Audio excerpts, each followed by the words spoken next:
अज़ीम हज़रात गिरामी, आइए सबसे पहले हम और आप मिलकर सब्ज़ गुंबद में आराम फरमाने वाले आका सय्यदी अबरार व खियार शहनशाह ज़ीवकार कायनात के वलीन फसले बार रहबरे आज़म कायदे आज़म नीरे आज़म जनाब अहमद मुजतबा मोहम्मद मुस्तफ़ा सल्लल्लाहु अलैहि वसल्लम की बारगाह बेकसपना में निहायती अक़ीदत व मोहब्बत के साथ अपनी गुलामी का सबूत देते हुए दुरूद पाक का नज़ाना पेश करे। पड़े बाउज़म दुरूद पाक।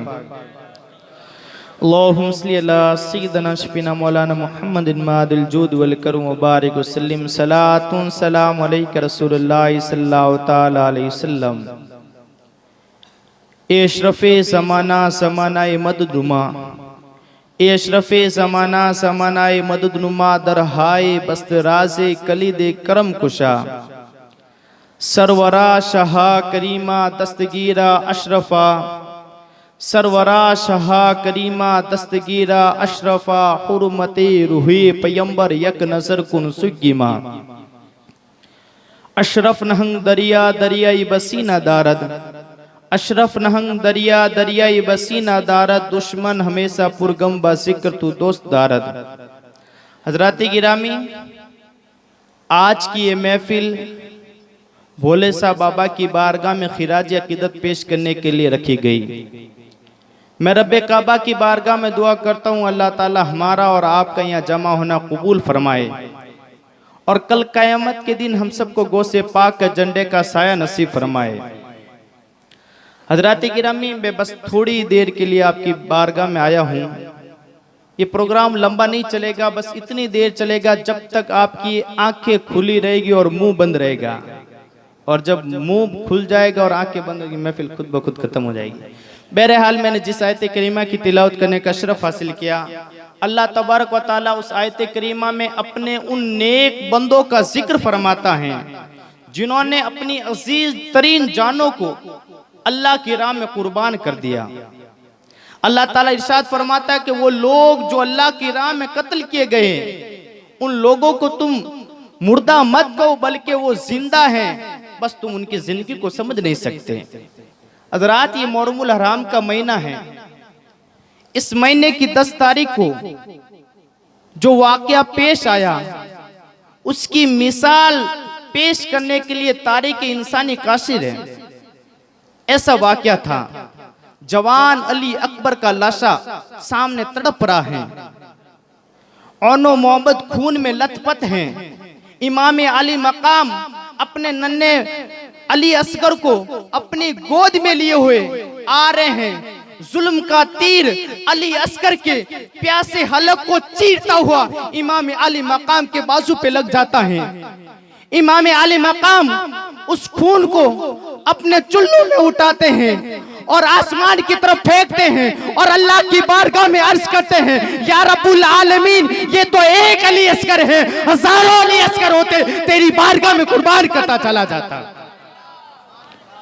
या रब, ये तो एक अली असगर है, हजारों अली असगर होते तेरे नाम पे फिदा करता जाना। या रब, तेरी रजा इसी में, तो हुसैन की रजा भी इसी में है। हजरात, ये मुहर्रमुल हराम का महीना है। इस महीने की यानी इस्लामी साल का ये पहला महीना है और इस महीने की तारीख 10 तारीख को कुर्बानी है और इस्लामी महीने का आखिरी महीना जिल हिज्जा है, उसकी भी 10 तारीख को कुर्बानी है। यानी इस्लामी साल की शुरुआत भी कुर्बानी से होती है और उसकी इख्तिताम भी कुर्बानी से होती है। आप देखिए, रोए मंजर ने कभी ऐसा मंजर ना देखा होगा कि बाप अपने लगते जिगर के गले पे छुरी रख रहा है, जमीन कांप गई, पहाड़ों के कलेजे दहल गए।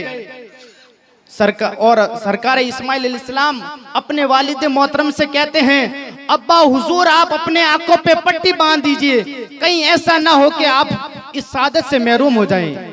यानी इधर सरकार इब्राहिम अलैहिस्सलाम अपने हाथों से अपने बेटे को ज़बह कर रहे हैं उधर सरकार इमाम हुसैन अपने हाथों से अपने बेटों को, अपने भांजों को, अपने भतीजों को शहादत के लिए करबला में भेज रहे हैं।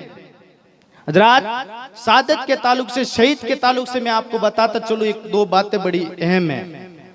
आप याद रखिए कि शहीद के खून का जब पहला कतरा जमीन पे गिरता ना तो उसको दीदार इलाही नसीब होता है। पहला कतरा जब जमीन पर गिरता है तो उसे दीदार इलाही नसीब होता है। दूसरी बात कि जब शहीद पर, उसके जिस्म पर कोई हमला, कोई तलवार या कोई जख्म लगता ना तो उसको कोई दर्द नहीं होता, कोई दर्द नहीं होता। जलालुद्दीन सूती से एक शख्स ने पूछा कि इंसान की अकल को यह बात कभी नहीं भाती कि किसी बंदे के जिस्म पर तलवार का धार लगे, नेजा का धार लगे, तीर लगे और उसको कोई दर्द ना हो, ये बात कभी नहीं भाती है। अल्लामा जलालुद्दीन सूती ने उसको क्या जवाब दिया?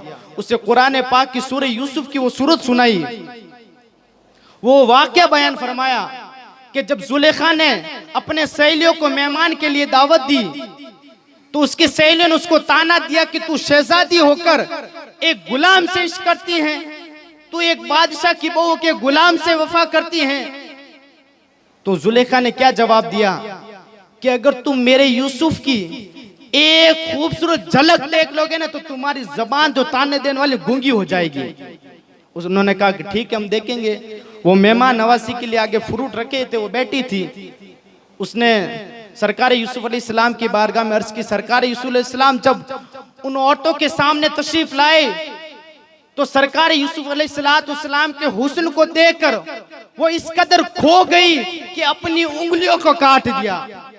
अगर आप गौर से सुना इस बात को कि वो हजरत यूसुफ अलैहिस्सलाम के हुस्न के अंदर इस कदर खो गई कि अपनी उंगलियों का काट लिया।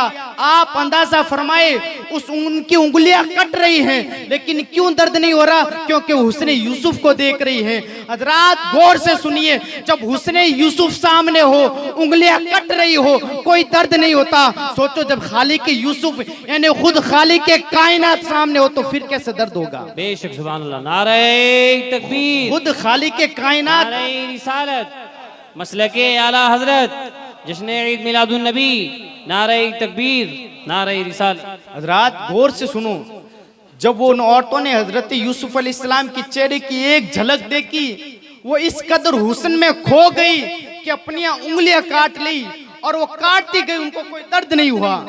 अब जरा गौर से सुनो, जब यूसुफ का हुस्न का ये आलम है तो खालिक यूसुफ का हुस्न का क्या आलम होगा? खालिक के कायनात को जब शहीद के पहले जिस्म पर जब पहला कोई वार होता ना तो खालिक के कायनात का दीदार होता है और उस दीदार के अंदर वो शहीद इस कदर खो जाता है, उसे किसी किस्म का दर्द महसूस नहीं होता। हजरात ये है शहीद की बातें। बहरहाल वक्त कम है, मुझे इतना ही टाइम मिला, इंशाल्लाह फिर कभी टाइम मिलेगा तकरीर करूंगा। अब